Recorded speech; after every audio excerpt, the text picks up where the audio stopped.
అందరికీ నమస్కారం అండి. ఈరోజు ఒక చిన్న విషయం చెప్తున్నానండి. మనలో ఎవరికైనా సరే మన ఇంట్లో సంతానం కోసం ఎదురు చూస్తుంటే సుబ్రహ్మణ్యేశ్వర స్వామి పూజ చేసుకోండి. ఈ పూజ భార్యాభర్తలు కలిసే చేస్తే చాలా ప్రతిఫలం ఉంటుంది.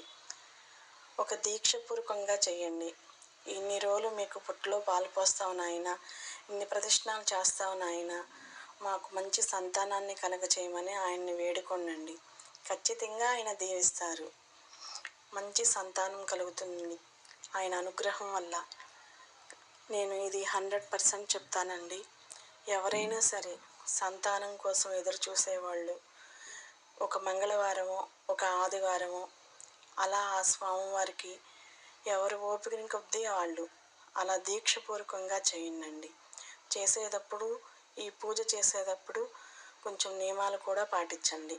నేల మీద పడుకుంటాం, కత్తిని కోసుని తినుకోకుండా ఉండటం, సంతాన భాగ్యం కలిగే వరకు కూడా ఇలాగే చేయండి ప్రతి ఒక్కరూ కూడా. చేయటం వల్ల ఆ ప్రతిఫలం తొందరగా మీకు తెలుస్తుంది. ఆయన త్వరగా అనుగ్రహిస్తారు. ఆయన దీవెనల వల్ల మీకు మంచి సంతానం కలుగుతుంది. అలాగే ప్రతి నెల కూడా మనకి షష్ఠి వస్తుందండి. ఆ షష్ఠి రోజు కూడా ఆయనకి అభిషేకం చేయించుకున్నా సరే చాలా ప్రతిఫలం ఉంటుందండి. ఎవరికైనా సరే మన ఛానల్ కుటుంబ సభ్యుల్లో ఎవరికైనా నచ్చితే ఫాలో అవ్వండి.